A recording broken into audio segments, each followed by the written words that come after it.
know where the music is?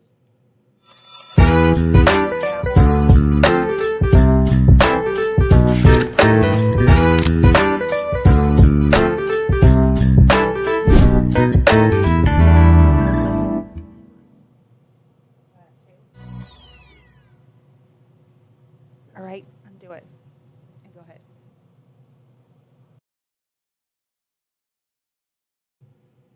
Okay, you're on.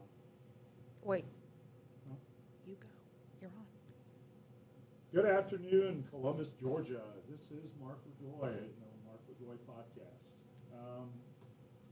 Wanted to take today a little bit of time and talk about the evening prior to the election day, and we're going to discuss a few of the issues and what we think is important that you need to pay close attention to. So, without further ado, we'll talk about welcome my co-host Julia Pierce and Hey. can you right there? Are we good? Yeah, I'm we're here. good. Okay, good. Yeah. So what we'll do is we'll talk a little bit about what's going on tomorrow. There are several. If you're going to your precinct to vote tomorrow, there are several locations that are. If you're not quite sure what they are, there's 27 locations. There's about 5 of them. Sorry about that.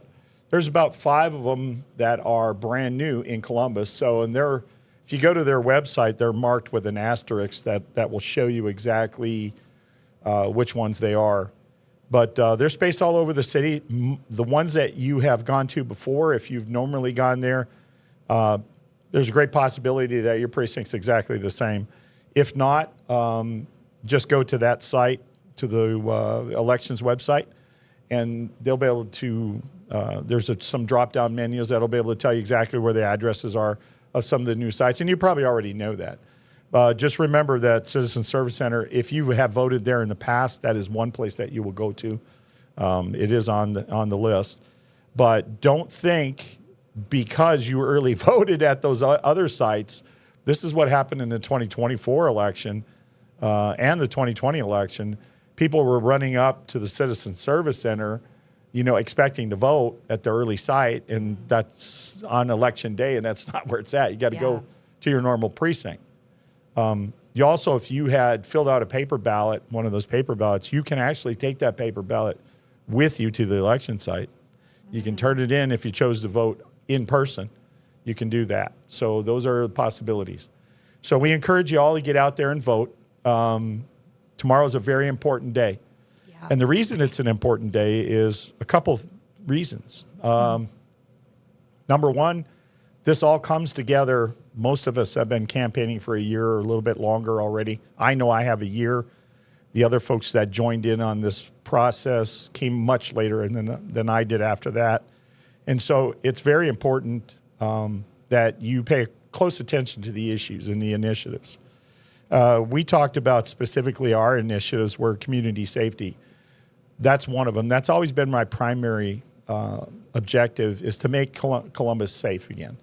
And some people say, well, it's safe now. We've gotten rid of the Zohannans. Look, don't fall into that trap. That's nothing but a propaganda lie, okay? Number one, if you think you've eliminated them, you haven't, because new groups come right out behind them. Whether it's Rolling 60s or Crips or Bloods affiliated, whatever it's going to be, they're alive and they're well. And we're still having shootings in Columbus. One is too many shootings. I don't care if you have 1 or 10, it's still too many shootings. So community safety is so important, for the upbringing of our family, the safety and security. So you can feel like you want to go downtown, and eat at some of the restaurants down here. You just kind of feel safe. Yeah. I don't know how you feel about that, but. Yeah. So I know that there have been some citizens who have actually been talking about how they don't really feel safe when they walk downtown or uptown. And it didn't used to be like that. Like, right. I remember, I guess it was probably about 10 years ago that I would go downtown, maybe even closer to like 15 years ago, I'd go downtown and you always had like patrols, or, you had bouncers and off-duty police officers that were attending to the different businesses downtown. But I don't know, like it just kind of seems like the climate of Columbus has kind of gotten away with us. Yeah. You know, or gotten away from us. I think what happens normally in situations like this when we're talking about big cities is these things start to become the norm.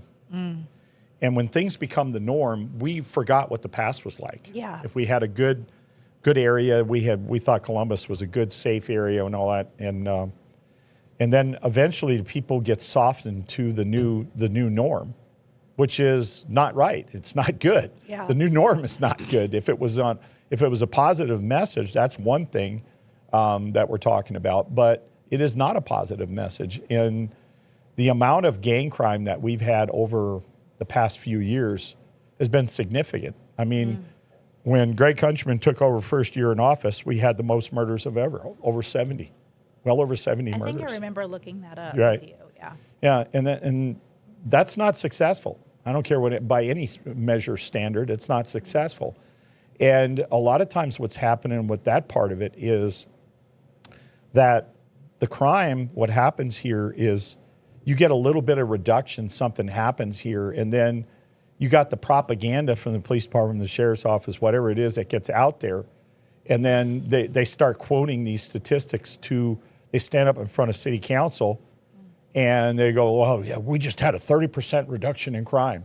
Well, folks, the devil's in the details. It's how it's being reported. It's not, Yeah. it's how they're being reported. I promise you it's what it is. Yeah. The assistant chief over there that used to be there, who's now at Columbus State University, she had a lot of problems trying to report this stuff because they thought that she was reporting it in an archaic manner. They said it was old reporting.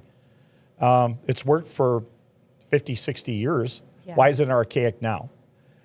Because you want to see results, right? You want to see, Yeah. so you want to wish those results that are good results. And I wish safety and security on Columbus, don't get me wrong. Yeah, so let's talk about that for a little bit because tomorrow, as election day, we know that you're campaigning for mayor, and there are some things that the mayor has in his control, and then there are some that he or she, depending on who will be our mayor, that they will have control over. And one of those is that the mayor is the chief public safety officer. So this is one office that the mayor does have control over. So as we're talking about crime and as we're talking about your experience as a law enforcement officer, not just as CPD formally, but also as, a sheriff's deputy. And what is your title now?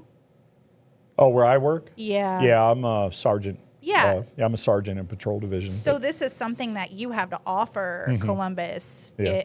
When I'm going to say when you were elected. Now, I'm not saying that prophetically, but I'm just saying that because I believe that this is a year that people are seeing a change. So talk to us a little bit about talk as if you are now elected as mayor. Like, what is it that you foresee that you are going to be able to do for the crime rate in Columbus? Well, the first thing that we have to do is what we talked about earlier in the campaign, which is create this the 5-step crime reduction strategy. And part of that crime reduction strategy is going to be creating a crime suppression task force. Yeah.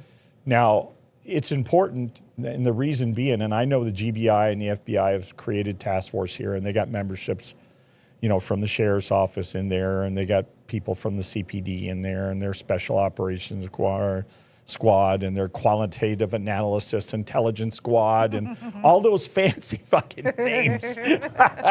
You got to laugh. I laugh at it. It was like quantitative intelligence, whatever squad. I was like, come on, man. Seriously? I mean, you're trying to sound more important than you really are. I mean, it's crazy. So, just simple things. But the Crime Suppression Task Force is essential because it's going to be made up of the units that not only are here in Columbus. We're asking for volunteers from each one of the law enforcement agencies to staff that. And there are funding out there for this. So a lot of people say, well, how are you going to fund that? Well, the Office of Juvenile Justice had just put out, it's going to be at the end of May. Of course, the mayoralship is not done yet, but we would love to put in for that grant. And it's a significant grant. It's $3,500,000 if I wasn't mistaken. And these grants are let out periodically. And we suspect probably next year there'll be another one. And the Office of Juvenile Justice puts those grants out. They're specifically for everything that's related with gangs. Either it's creating a crime suppression task force, to classes, to whatever. I mean, they're all there. And so we have a way to pay for that. There are criminal justice grants that we can go after for that. There are state grants, there's federal grants. There's even private grants that we can go after. But creating that crime suppression task force is important because it's going to be made up not only of the law enforcement agency here, but we're also asking the surrounding counties that make up the judicial district from Chattahoochee. And so doing that, we think it's important because then those other districts, those other counties have buy-in on our program. When you have ownership of the program, you're more likely to ensure success in a program than it is if people are just remotely coming from the outside. Now, I know the GBI had some money laid aside from the state, and the GBI created a task force here, but I haven't heard anything significant on there. I'm sure they've made some arrests and they've done all of that kind of thing, but to be honest with you, I haven't seen much. I think we can get more mileage out of our crime suppression task force because we're also going to invite our partners from across the river, Phoenix City, Russell County, Barber County, Lee County, because just here recently, they had a shooting right in an apartment complex, public apartment complex right across the river here. Wow.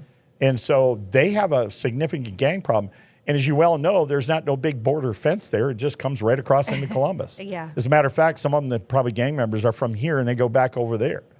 So, crime is not analogous to one area. It's all over the city. And knowing that we have 159 counties in Georgia, and according to the Georgia Gang Investigators Association, which I am a member of, we know that there's 142,000. We went from 79,000 to 142,732. That's pretty significant. And what was the range of that? Like over 2 years, over 1 year? Oh, that was the last statistics over a 2-year period. Okay.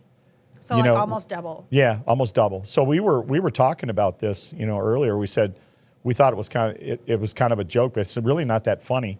But the bottom line is there was enough people to fill Brave Stadium, 2 years ago in the results. Yeah. Now, double that. Figure 2 Brave stadiums and that many gang members in there. Yeah. And a lot of people will say, well, how can that be? How could we gotten that bad? We have gotten that bad. I mean, even some of your best areas, living areas up, north and east of Atlanta, some of the big ritzy places where people, big, multi-million-dollar homes, have gang activity. Yeah. They have a gang problem. I don't care what you call it, but they have a gang problem. And gangs have been around for a long time. I mean, probably 100 years or more, actually, if you want to really think about it. But the bottom line is, we've had motorcycle gangs. We got, Hell's Angels. We got, the Banditos. We got all these groups. They're right amongst us. They got clubhouses not too far from here. Not Hell's Angels, but the other outlaw motorcycle groups have clubhouses within a rock's throw. Yeah. And so it's important, and they're involved in a lot of the activity. What they're doing is supplying drugs and transportation, methamphetamine and all that other kind of stuff. The trafficking side of that, it's going to the black gangs, the former Zohannans and the Crips and the Bloods. I mean, those are still the 2 main gangs, and then your affiliates branch off from there. Yeah. They have a pretty sophisticated system. I mean, they communicate, with emojis on the internet. They all mean something, a blood drop, a teardrop. They all mean something on there. And it's like another language. Us as investigators, we had to learn those types of languages just so we could monitor, not necessarily communicate, but monitor what's going on with that. I mean, if there's a propensity of a killing that's coming up, they'll communicate that. You know, it's intelligence, and so we have to pay attention to those things. And you know, we had a mayor here in Columbus at one time. I'll just tell her like it is. It was Teresa Tomlinson. You know, and she said, "We ain't got a sniveling gang problem." Well, I beg to differ, Ms. Tomlinson, because at the time she had said that, I was still in the Columbus Police Department, and what was fun about it is I'm sitting here taking a report on a drive-by shooting at somebody's house. And 1 block away on the other side of me, gunfire. Bam, bam, bam, bam, bam, bam. And I'm like, so we ain't got a sniveling gang problem, huh? Yeah, we do. We still do. Yeah. Well, I have a question on here from Corey Wilson. I've seen her. I'm not sure. I basically, like, she has this question. It says, what about TAD? How can we use that to help communities? Do you know what that is? Because I don't. TAP? TAD, T-A-D. Yeah. I know the acronym. I just don't remember. And I apologize. You got to understand, I had a hell of a weekend this weekend. Not making excuses, but, you know, I was working. I'm in a law enforcement agency, and I was working all weekend, and we had some pretty bad things happening over the weekend, especially late yesterday evening, some of that stuff. So we'll just research it. And we'll research, and I'll get back with you on the TAD issue. I really apologize, but I'm just wasted. I'm working on about 3 hours of sleep, and then we got to go out and put campaign signs up at all the polling sites tonight. Myself and my wife will be traveling the area around here. If you see us out there, say wave, honk your horn, whatever. But we'll be there. But okay, so I guess like one of the other things that I wanted to point out and maybe have you talk to the community about is, so why is it important to make sure that you get out and vote even tomorrow? Because like tomorrow is the official election day. Yeah. So what is the importance of that when it comes to the primary, and what does that mean for a voter? Well, you know, for this primary, it wasn't. In the past, it wasn't a real significant thing. I mean, you had 2 people running against each other in the mayoral race. Excuse me. And what's important, there's a lot on the line here tomorrow. Yeah. It really is. This is a significant election in that it is, I think it's the most important election that we've probably had, I'll say, in 100 years. And the reason I do that is because, you know, Columbus had a lot of past mayors here, you know, and the thing that's so important is what's at stake here. Again, we got the safety and security that we said is at stake. The other thing that we talked about was fiscal responsibility. Yep. And as you well know, I mean, we got hoodwinked and hooked into paying for a $50 million baseball park. You know, and I had to laugh because some of the people that were criticizing me when I was talking about that lived over in Phoenix City, Russell County, Lee County, and you know, they're going like, oh, well, you know, making big faces about it and keyboard warriors out there. And I said, you ain't paying the damn taxes. Of course you want it to come to your area, but you ain't paying the damn taxes. And we got fooled. As taxpayers, we were fooled. And Isaiah Hughley was ultimately responsible for that baseball park and the funding and everything that's associated with it. And now we're stuck with paying the bill. Yeah. Now I really do, since they're here and we spent all that money, I hope they do well. I hope that they, you know, they're around long. But it seems like we've had the mud cats or the river cats or whatever the hell they call themselves. We've had so many cats in this area and hockey teams. I have to say that hockey's been the most successful thing, but they got downgraded too. They were at the ECHL level, which is one step before you go to the pros. Now we're down at like 4 levels down, you know. I mean, we're down below that, and we're in a regional race with just like 4, I think 2, 3, 4 hockey, you know, clubs that we're competing. So everything degrades. It goes downward from there. And baseball's the same way. I mean, you had a few years ago when they were bringing the women's softball championships back, I talked to Charmaine Crabb, and they were getting ready to spend $10.5 million in the upgrades of the field and locker rooms and all that other kind of stuff. And I asked her a question, real simple. I said, is that worth it? Is it really worth it? Are we going to get long-term longevity out of this thing? Because that's the problem, folks. As the taxpayers, we're paying for shit that's not going to get long-term and benefit for us. And I understand sports probably doesn't make a lot of money. The people making the money are the ones who's got the concession stands. You ever been over there? Pay, what is it, $5, $10 for a damn beer? Or, $11 for a mixed drink? Yeah, It's highway robbery, And we all know who owns the establishment for that. We're very familiar in who owns that does all of the providing, the food providing. That's highway robbery. And I guess that, they've got to make money. I understand that, but you don't have to rob people either. So, I guess, because a lot of the citizens would be like, well, we can't really change that. We can't change that. But from a mayoral position, what is it when it comes to the election day? What is it that people should be looking for you to do when it comes to the mayoral campaign race when you win? What are you going to be doing about the oversight or, a new city manager or whatever the case may be? No, I agree. And we don't even know who the new city manager is going to be. It's all a big secret issue and stuff like that. So I heard all kinds of rumors going around, and somebody said that Skip Henderson was lining himself up for it. I don't know if that is or not, but I can tell you right now, we know that whoever the city manager is, whoever it's going to be, and they're not productive. And let me tell you, when I got here in 1988, I thought that Paul Brown, who was the city manager, was bad. He's a Boy Scout compared to the rest of these clowns that we've had. Carmen Caveza, we had, former commanding general of Fort Benning, Georgia. Then we have Hughley. Oh, geez. 20 years in that position, that clown. And we've just had all kinds. We haven't had real good picks. But I can tell you now, if the city council's got any backbone whatsoever, and we get a city manager that's in there, and you don't like what he's doing, by all means, get rid of him. Just get rid of him.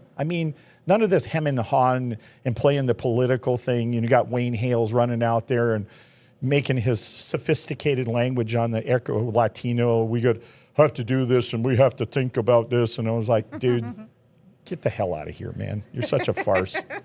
You're very animated. Yeah, I'm very animated. I got a good sense of humor, folks. I really do. I got a good sense of humor. But it's hard when you got a bunch of clowns. It's hard to soar with eagles when you're working with a bunch of clowns. It's that simple.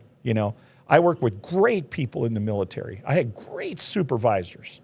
But man, ever since I came to Columbus and I started working with some of these clowns around here, I'm like, you got to be kidding me. I'm surprised that Columbus lasted as long as it did. I really do.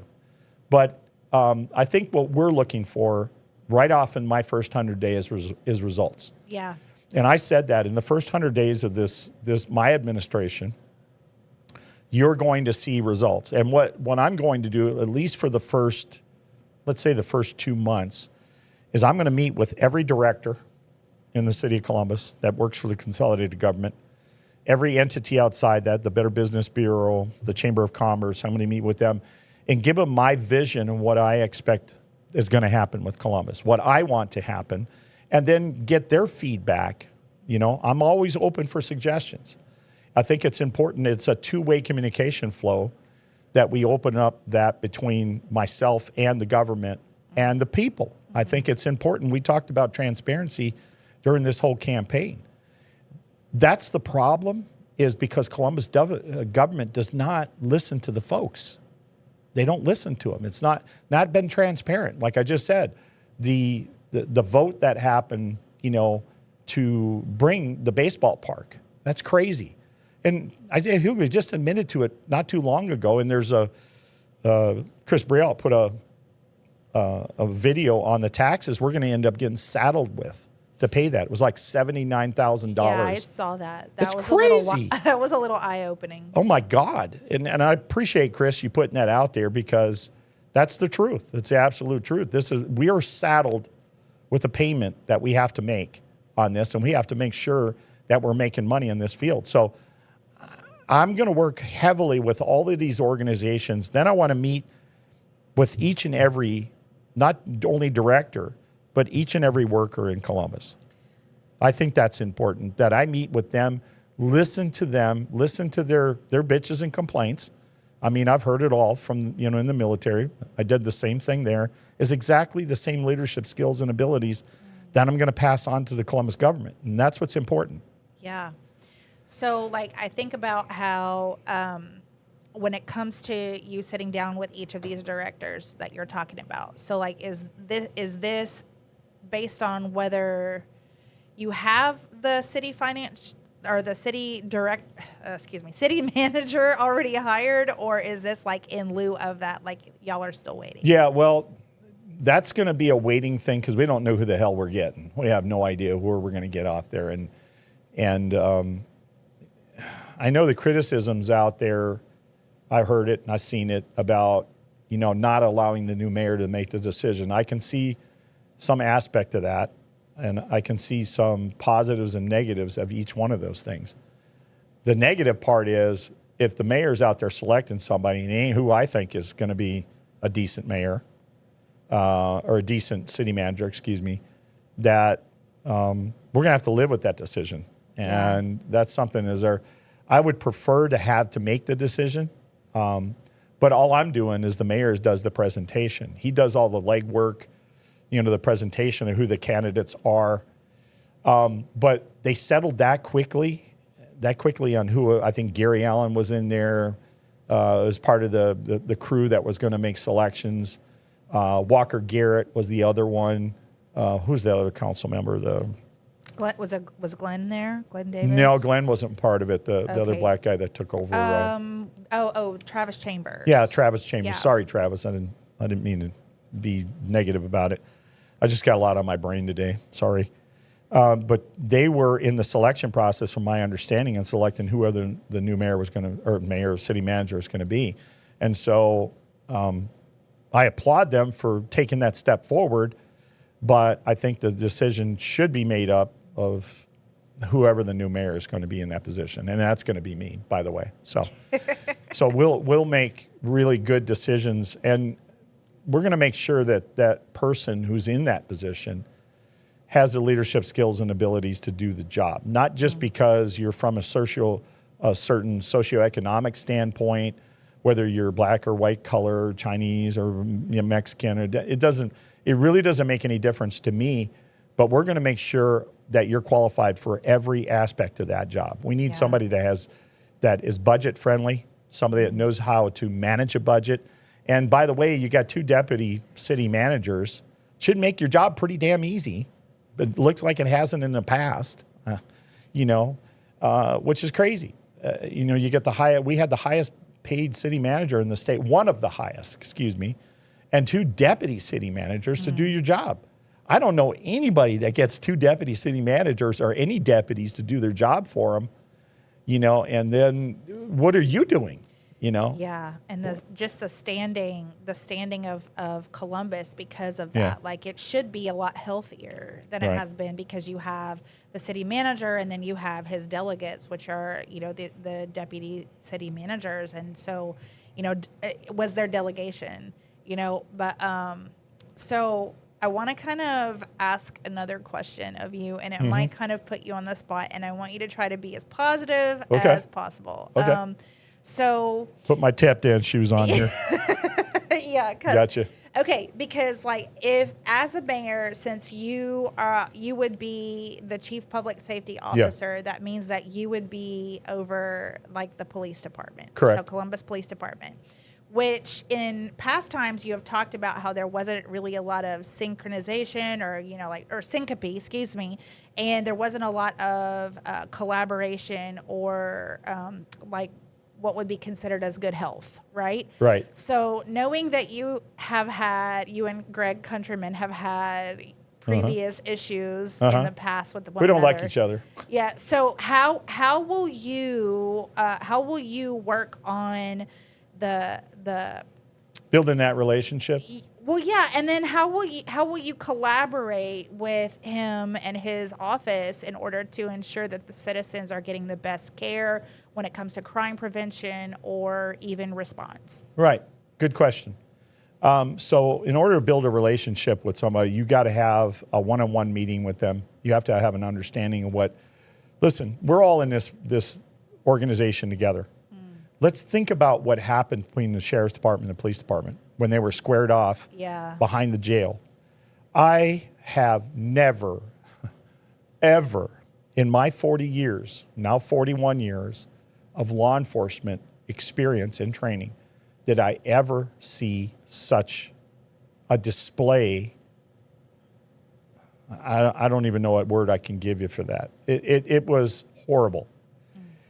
And it was all based on who could stick their chest out, who was this. And it was, the sheriff's office wasn't invited in this big mission or operation they had. And the Georgia State Patrol was here doing all those things. And we got the emails, by the way, that was going back and forth between the two, the chief and the sheriff. Guys, grow up. Well, yeah, grow up. You know, and I criticize Greg a lot on the administration side of that because, number one, this should have never got to that point.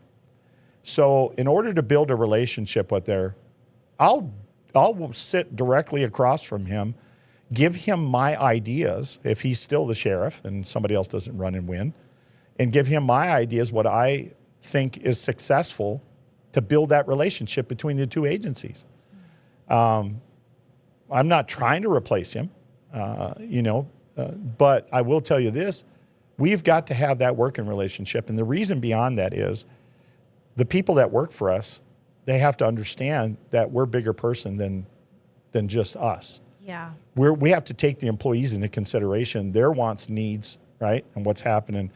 And we're in the same boat together. Whether we're sheriff's deputy, whether we're police agency, or whether we're federal law enforcement, we bleed the same color. We're blue. We're all blue. I don't care what color you think it is.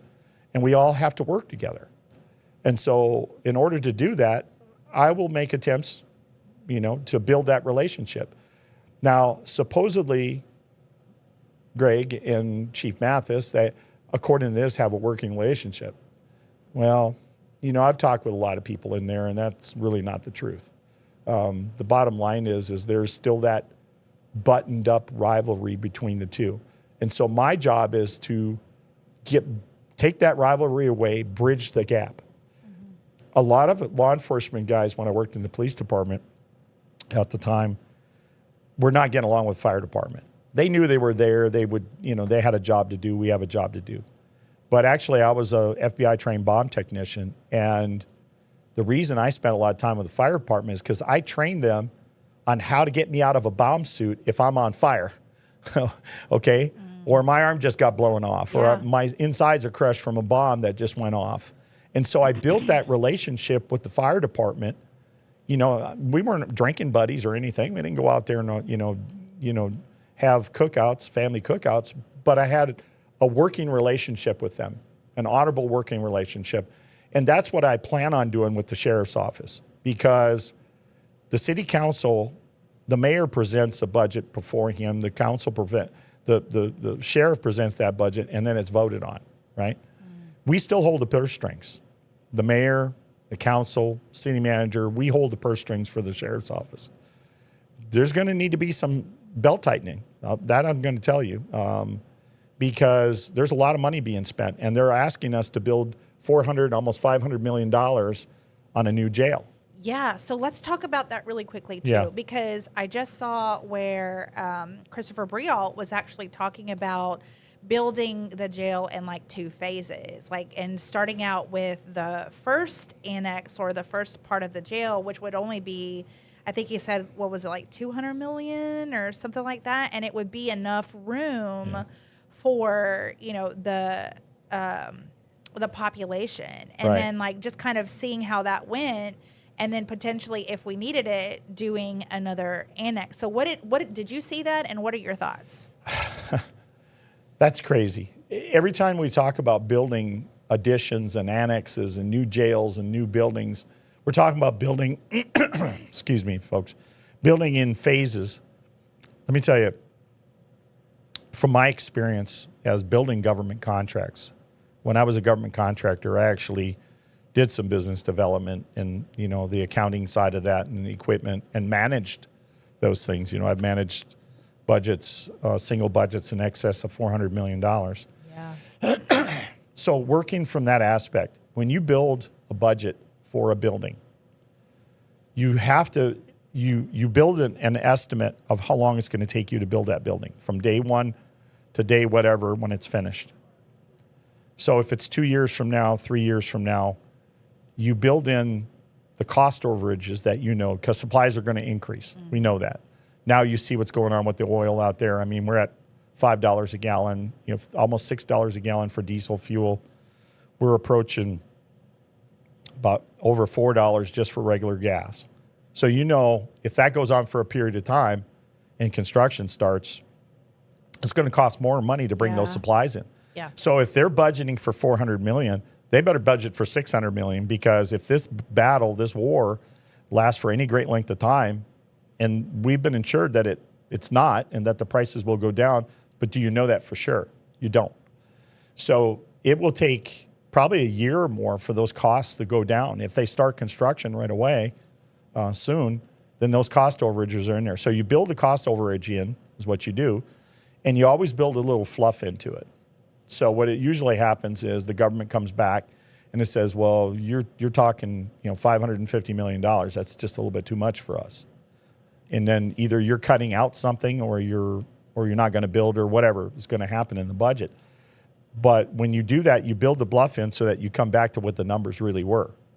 And then you're satisfied with the contract wise. But just remember, you build that budget based on what it's going to cost for materials and supplies from today till the longevity of the program when it comes down to. And wages, the construction cost wages, building supplies, codes and enforcement, all of the regulations that go along with all of those things.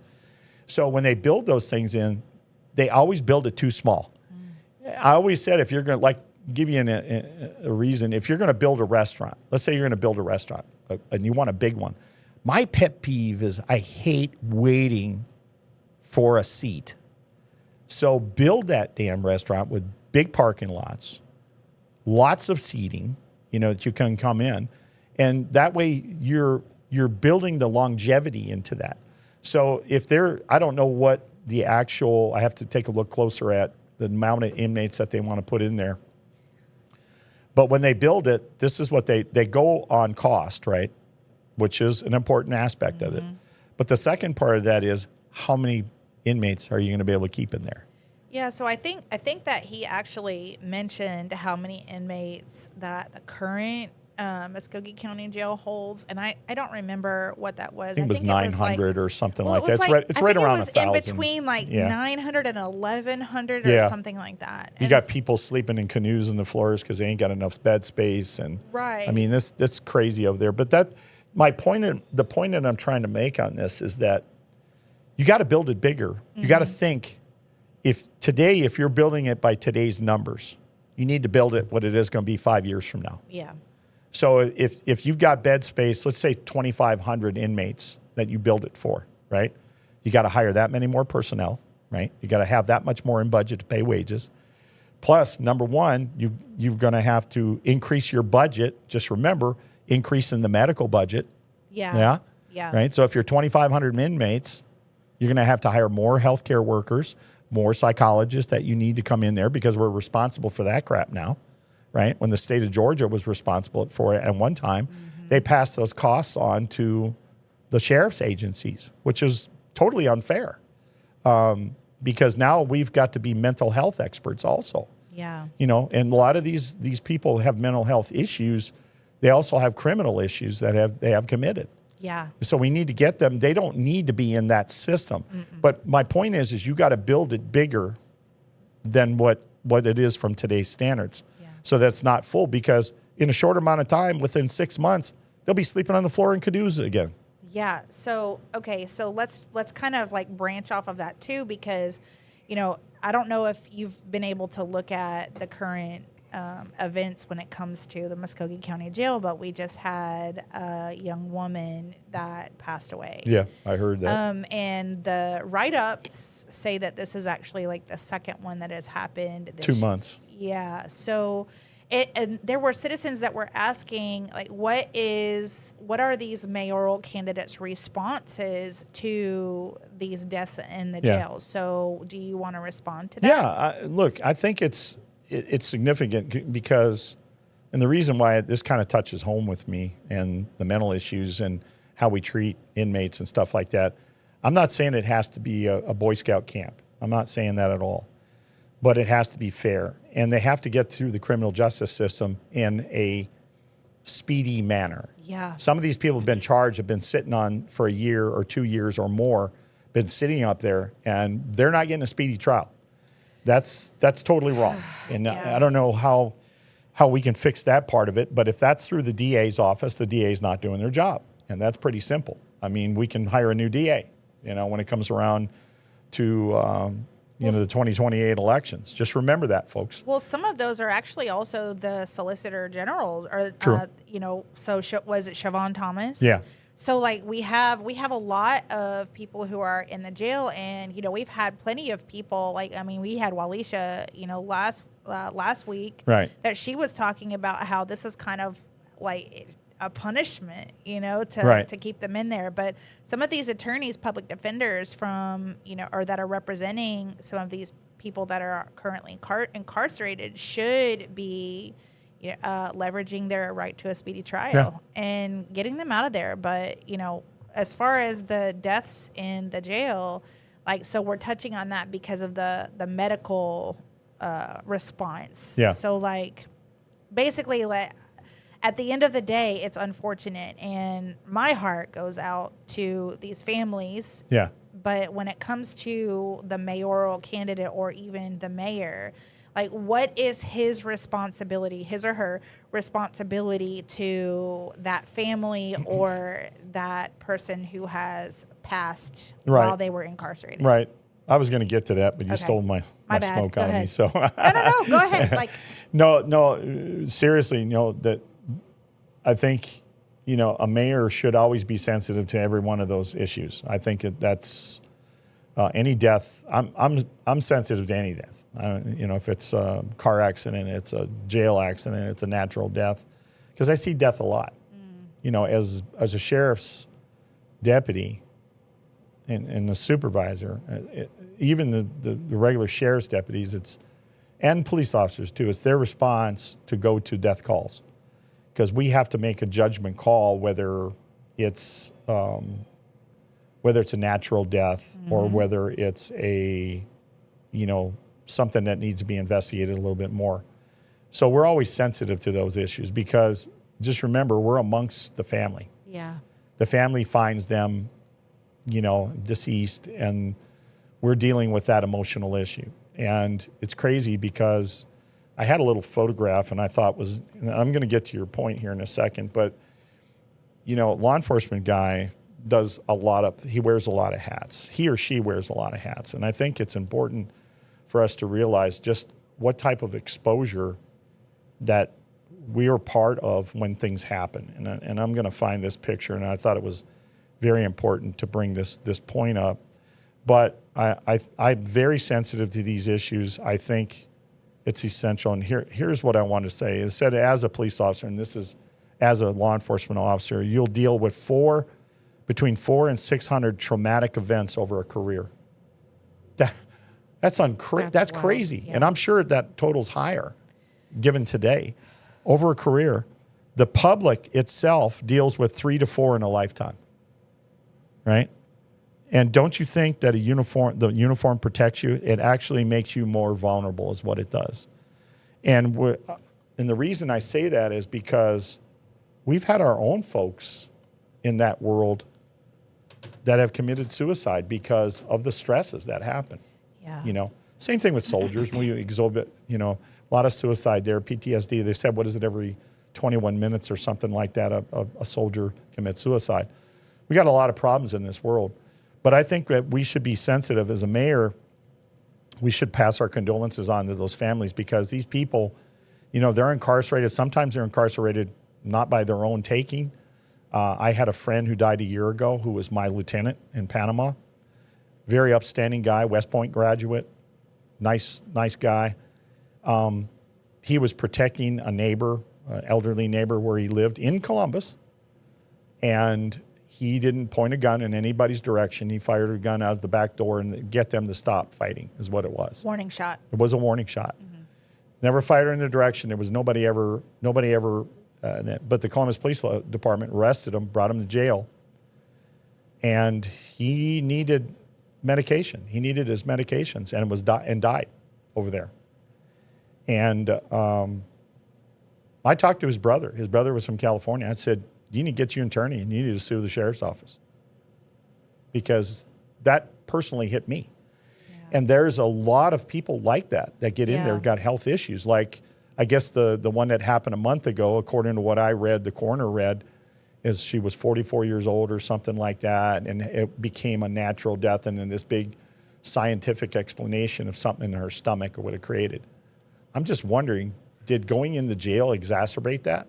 Yeah. You know, it's kind of weird that these people go into the jail with these health reasons, and then all of a sudden they die. Within 24 hours. Within 24 hours, they're in the jail. So I think we need to do a better job of that. We need to do certainly a better job. And, you know, my condolences go out to everybody that's sick out there that has an ailment, or especially if they die in the system. And maybe even if it's explained as a natural death, it just leaves that emptiness that we need to concern. And that's my take on it. That's my take. Yeah. Okay. Well, I know that you said that you wanted this to kind of be a short episode. Yeah. So we're gonna go ahead and like wrap up soon. So talk to the community about so what should they expect after the primary tomorrow from those who are elected because of the primary? What should they expect? Like locally, statewide, like whatever. Yeah, well, you know, statewide, you know, there's statewide races also that are at stake here in the primaries. The general election will be up in 2 years. So it'll be 2028 when we're talking about the presidential election, and some city council positions will be coming open again. So just look for that on the horizon. That's happening, you know, and I know there are folks, you know, working on the scenes. What this election has been a very different election in that it was supposed to be a nonpartisan election, right? But it did everything but that. It turned into that. Especially, you know, January of last year, I made an announcement that at the monthly Republican Party meeting that I was running for the mayor's office. And then everybody else, you know, 2-3 months later, you know, I gained a lot of people and knew that I was running for this office. And then Ms. Kogel jumps in, and then all of a sudden it changes. And then my party wants to set the rules in place where they're not going to endorse nonpartisan candidates. But they did everything but that. I mean, but the Democratic Party didn't make any bones about it. They announced it. They endorsed everybody. They endorsed every Democrat. Every Democrat that was running, they endorsed them. Yet we're over here, we're holding the bag. We're holding a cat litter bag with the stuff in it, with the crap in it. And we're going, well, we're better than them. Oh, okay. So what?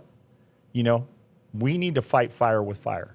We need to fight back. If we have that, that's when we need to fight. They're fighting the battle. We need to fight the battle. And so if our rules are in place, we need to change them. They need to be changed. I've been a good supporter of all the political activities, you know, around Columbus, and I expected a little bit more support than that. Yet the things that I seen were unconscionable, that people would turn that way. You know, and a lot of people want to criticize me for the fact that I've been running 5 times and all that kind of stuff. The news media loves that because they want to box me in and make me look unsuccessful. And believe it or not, that message transcends on to Facebook and other social networking sites. People throw that out there all the time. Oh, well, how do you think you're going to be successful as mayor because you can even win an election? Oh, okay. All right, screwball. Did you ever run for a political office? I doubt that. So all the keyboard warriors you see out there throwing their crap out there, they have never stepped into the arena of running for a political office. So they don't have a clue on what's going on. They don't have a damn clue. Yet they want to spread their harmful propaganda out there that they want out there. And then when I call question to it, then they call me and tell me I'm mean. I'm just a big old ogre, and you're not ready for prime time. Oh, I got plenty of them. We got another 20 minutes. I can tell you all of the little short answers and everything that was out there. You're disgusting, folks that do that. You really are. I'm sorry, And a lot of people say, well, you blocked me. I was like, yeah, I blocked you for a reason. I won't listen to that garbage. If you have something positive to say, not even positive, but just you have a criticism. If you have a productive criticism, instead of just throwing shit out there, look, I'm sorry, Julia, you're a better person than me because you can get struck in the chin and turn your chin the other direction. It took me a long time to figure out how to get that kind of thick skin. You sock me in the chin, I'm going to sock you right back in the chin. Probably bloody your nose on the way on the other side of your face. Mm-hmm. I mean, that's the way I am. I've been brought up to be brutally honest because that's what the military did. It brought me up to be brutally honest. I've had people, one in my military career said, look, you're just not cut up for that. You're just not really cut up for that side of, this job or this military occupation specialty or whoever you are. You're not made up for that. And I get it. I understand. And I take those criticisms, I take them, and what I tried to do is, you're right, I was not met up for that. But what I did do is improved myself. I improved myself, and, I think everybody deserves improvement. I really do. I think we're not perfect. There's only one perfect person in this life, and that was Jesus Christ. Yeah, well, I mean, honestly, that's why I feel like I have gotten a little bit better at taking the punches and rolling with them because, my Jesus tells me to to turn the other cheek. And I will tell you, 20 years ago, before I was a Christian, mm-hmm. I would match fire with fire, and I would burn a lot hotter. I was not... I was not patient. I did not have thick skin. You wanted to throw rocks, I'd pick them up and sling them back. But, I'm a firm believer that some people just don't know. They don't know what they're doing. I'm a firm believer that some people just don't. They don't know how to heal from their traumas. Yeah. They like their walls. They like how they feel. They like the dopamine hit when they target somebody else with negative rhetoric. Yeah. But when it comes to what you have gone through, those people who really see your heart, those people who see your intention, they know that you running 5 times or now a 6th time, but the first time as a mayor, that they see that you are committed. They see that you still have a desire to change things, and that's not a negative thing. That, to me, honestly, the people like Chuck who are continuing to mudsling that, I don't know that I would even want to give them any more power with that. Yeah. The fact of the matter is, Mark, is over the times that you have run, even I have seen you grow. Yeah. I have grown. Yeah, absolutely. And so, now that this podcast is here and you're able to show other people that side of you where you are passionate, where you're and we listen to other people too. I mean, we're bringing in known Democrats. We're bringing them in because I want people to see the other side of the world. Mm-hmm. The world is just not only Republican or conservative; it's Democrats too. And we all got. The thing is that we've got to learn to live with each other, regardless of what our political message is and what we believe in. We all have to believe in something. That's what hope is. Hope is that we all have a belief in something. Yeah. Right? And that we're doing, and the hope that we have is going in the right direction, not going in the wrong direction. And like I said, I'm brutally honest. I know people in the South that bothers them greatly. But what should bother you greatly is the fact that the transparency that did not exist in this Columbus government, in the existing city council that's there now. And there's some members that are going to get thrown out of that. Thank God. Some of them will go because they need to be replaced. Yeah. But the bottom line is we have to grow as a community. And it's not, this is just not, people go, well, it's predominantly Democrat, so my vote doesn't count. It does count. Every vote in this election will count. Trust me. And so that's why we need you to get out there. We need you to get out and, vote. I mean, every vote. If you ever thought that your vote didn't count in this election is going to be one of those elections that every single vote is going to count. Yeah. And so if you're a traditionalist that vote on these days, then tomorrow, make sure you get out there. If you got to stand in line, or if your work provides you a time off to go vote, take advantage of that. Get out there, get it out early. You will vote in your precincts. But again, I just want people to know they've only seen one side of who I am. They've seen, the brutally honest side of it. And I'm brutally honest. But you have to understand, to be brutally honest, I'm still working behind the scenes for you, regardless. Yeah. It doesn't matter if you're a Democrat, Republican, or whatever you are. I'm going to work for you, and I'm going to work hard. And, one person made a comment, said, oh, you're just in it for the money. No, I'm not in it for the money. I make plenty good money, trust me. And I'm not bragging, but, my military retirement, my police retirement, the things that I have in my background, my VA and all that kind of stuff. I haven't even started drawing my Social Security yet, which is, be next year when I'm eligible to do it. But I'm not in it for the money. I could care less. As a matter of fact, I'll make some pretty large donations, with the mayor's check, just to prove that I'm not in it for the money. And I will republish the first 100 days of my administration, I will publish a report card on what we were able to accomplish, what we were able to negotiate as far as contracts and prices are concerned, and how we worked with the city council. I'm going to do everything, like I said, the transparency with that, and especially everything that's going to be under our meetings, our city council meetings will be conducted under the Georgian Open Meetings Act. I think it's essential that, our folks get out there and express what they want to say, and we'll provide them that extra time to do that. Folks that are hearing impaired, I'm going to make sure we have a person with sign language up in front of the audience. Yeah, that'd be real cool. That's never been done. We've never had that here. And I think that's important. So these are just the little things. Handicap, the buildings, people are having a hard time at the government center because of the new construction going on. They're having parked blocks and blocks away when, people are trying to get in with wheelchairs, the little, motorized scooters and stuff. They can't get in. I mean, I had a lady come to me and she goes, man, if there's anything that you do, solve the handicap issue. Yeah. Well, just the little things. Legally, though, they're supposed to be able to have access to any polling site.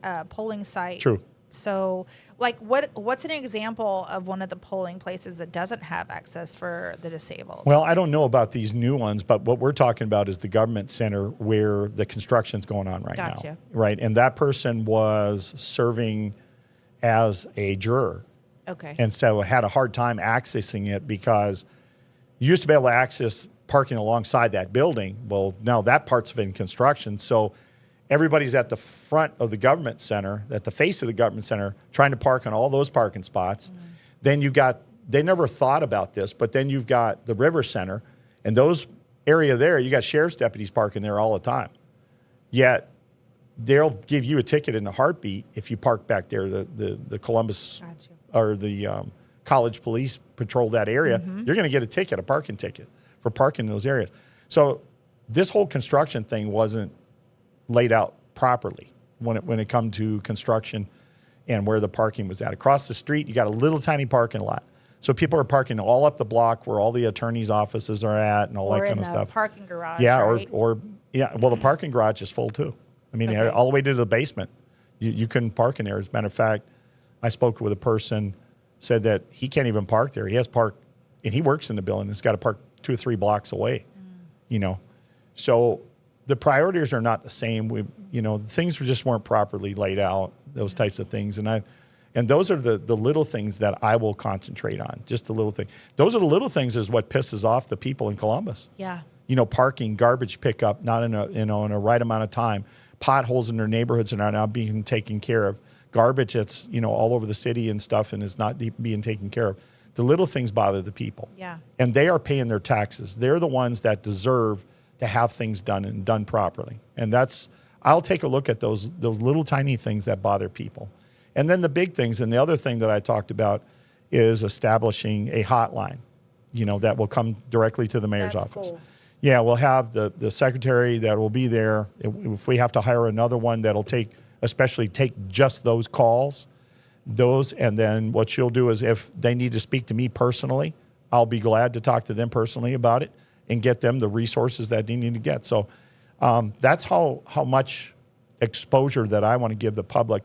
And the other thing you have to understand, why we talked about meeting with each and every person in Columbus that works for the consolidated government, is that I want to listen to the people. I want to listen to their bitches, their complaints, their gripes, whatever it is, and see if we can solve some of these issues. And the other thing is, I want to be out there and work with them. If I'm down at the maintenance department, I want to be down there one day and grab a couple tools and change spark plugs or do whatever. I've got a mechanical background. I'm a very talented person. I build things with wood. I weld. I welded in a shipyard when I was a young guy before I came in the military. So I'm an accomplished welder. I was a certified naval, underwater welder. I can do those things. I work with metal. I work with wood. I work with all those things, and I can build. I have a background. My dad was a very talented person. He gave me the working skills that I needed, and he's, and I knew what he was doing. He was training me for life, to help. So rarely do I fix washing machines, dryers, refrigerators. I mean, you name it, I've fixed them all in the effort to save money. And that's the reason why I'm the best person for this job, because not only am I looking for construction and renovation, I'm looking how we can save the money to do it. Yeah. That's what's important. Right. And so those are the things that I look at. And the other thing is, if there's a police officer, because it's my background, it's law enforcement, I'll talk to the police chief, whoever the new one's going to be or the old one. I'll talk to him and say, look, I'd like to, meet with so-and-so, and I'd like to ride with them. Mm-hmm. And I want to get out there because I am a certified law enforcement officer, and I'll get sworn in to make sure that I can do that. And, I'll be legal and everything else that it goes along with being a sworn officer. And I would just like to, work with the people. Yeah. Listen to their complaints, because there's a lot you can learn. A lot of people, when they get across a city manager or a mayor or something, it's just like the dog and pony show that we used to do in the military. A general comes around, everybody's mopping the floors up, sweeping the floors, polishing the tables. Oh, that's a pony show. I don't want a pony show.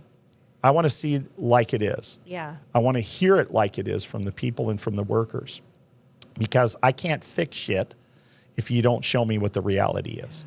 I'm going to assume, which I hate, what they say, assume, makes out an ass of you and me, right? The bottom line is I'm going to assume that everything's okay, and I don't want it to be okay. If there's something wrong, I want to know what's wrong with it. I want to know how to improve it.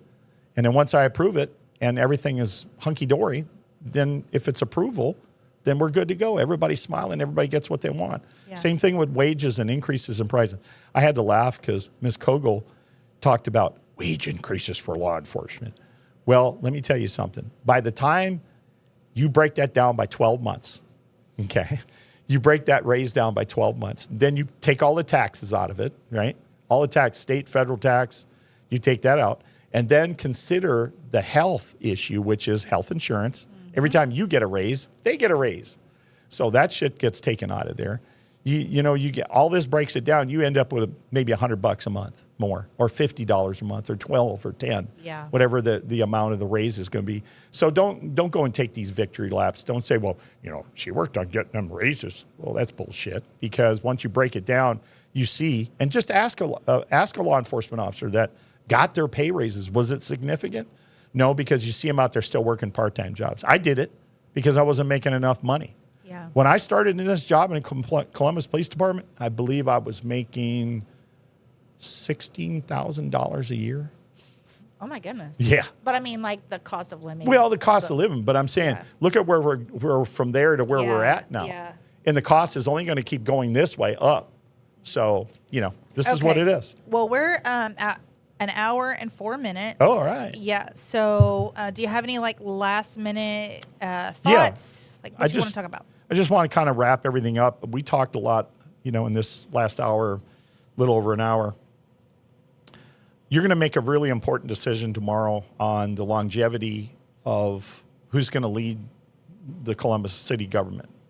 And I don't downplay that importance. I think it is the most important, politically, this is the most important position that we've seen in a long time. As many people are in this race, 6 people in the race, it's crazy. Makes no sense. I don't know I guess we were all drinking the magic Kool-Aid or something for some reason. Or smoking the magic Kool-Aid or whatever the hell we were doing. I don't know what the hell we were thinking. But this is probably one of the most important elections in the history of Columbus, Muscogee County. And you're about to make a decision on who's going to lead the city into the future. I will tell you this, when you make that decision, a lot of people said, well, we need new, fresh blood, Okay, I don't disagree with that.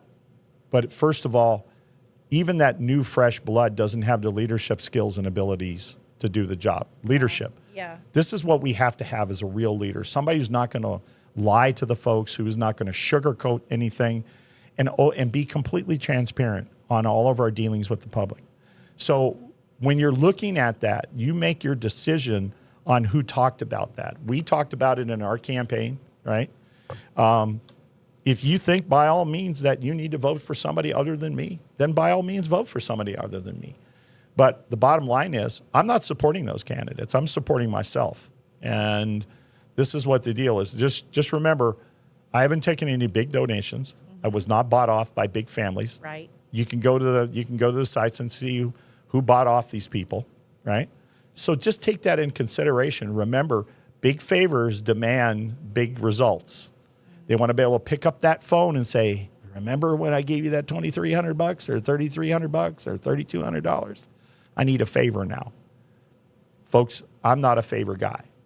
I do everything black and white. It's done black and white. If it's anything outside that, it doesn't get done.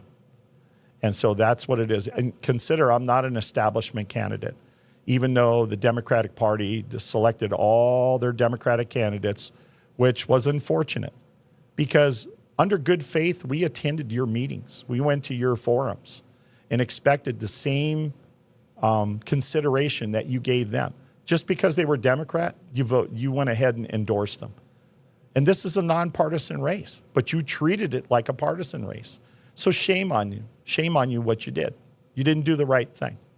And the Republican Party or the conservatives, if you vote based on what we talked about before and you don't look at the issues, I can tell you right now, I'm the only candidate, if Mr. Hughley is the finalist of this thing, at tomorrow evening, I'm the only one that can take him to the woodshed with this fight. So you make a wrong decision, you're going to have to live with it. And, that's your problem, not mine. Because I provided you everything that I was going to do and everything I was going to do for the public. So just try to make the right decisions when you go into that voting booth. And just remember what's at stake. Yeah. There's a lot at stake. Second largest city in Georgia. There's a lot at stake here. And there's a lot of things that we got to get done. So I just wanted to close that out with that, Julia. And I appreciate you coming on today and wanting to talk about these important issues. Yeah. A lot of people, there's been a lot of talk and a lot of criticism, a lot of back and forth that we've gone out here. And so it's important that, people realize where we're coming from, what's at stake. So I just want to kind of close that out, folks, and happy voting day tomorrow. Mm-hmm. And if you've got any questions, by all means, just, throw them my way and we'll get to them as soon as we can. And we always have a lot of questions and we'll do what we got to do. But productive questions, folks, not just bitching and complaining because you're unhappy because I'm the type of guy that is brutally honest, oh, you never answered my question. It was like, well, then tell me what that question is. Maybe I pass by it because, I work 12-hour shifts and I sleep half a day. I mean, you know, I almost forgot about this program today, to be honest. I'm brutally honest, and I'm glad Julia keeps me in line. Her and Sarah keep me both in line, because I'm beat. I'm beat after a year of campaigning and a beat of working 12-hour shifts and sleeping half the day and getting up. It's a brutal job. And just remember that, law enforcement, we do a brutal job. We have to deal with a lot. Yeah. And so, what else you got? I mean, that's pretty much it, Great. So. Well, folks, I appreciate it. I appreciate you tuning in this afternoon on the Mark LaJoy podcast. We got some good things coming up here in the future. We'll probably be doing some remotes, and I'll talk to Julia about that, how we're going to do those things in remotes. And we'll see you around Columbus. And happy voting day tomorrow. Hope you make the right decision and the right selection. And do you want to carry this out with a prayer? Or? Yeah, sure. Okay, great. Yeah. Let's do it. So, Father God, we just thank you so much just for this time. We thank you for the ears and the eyes that are open. We thank you for the hearts of the citizens. We thank you for just the access. We thank you for the elections and registration staff, Lord. We thank you for just all of the people that have worked together to make this election possible and to carry it out, Lord. I thank you, Lord, just for the way that you know what the citizens of Columbus and Muscogee County need, Lord, and that you hear their hearts, Lord, and that you are attentive to them and you are giving them exactly what it is that they are crying out for. And so, Lord, we just thank you for all of the candidates. We thank you for just their efforts. We thank you for all of the people who donated their time, their talents, their treasures. And Lord, we just thank you so much just for covering all of this in your mercy and your grace, Lord, and giving just traveling mercies for everyone who will be getting out tomorrow to vote. We thank you so much just for everything that you do, for everything that you see, for everything that you say. Lord, we just praise you for the outcome of this election in advance, and we love you, and it's through your Son, Jesus Christ, that we pray. Amen. Folks, good night. God bless, and happy voting tomorrow. Good night.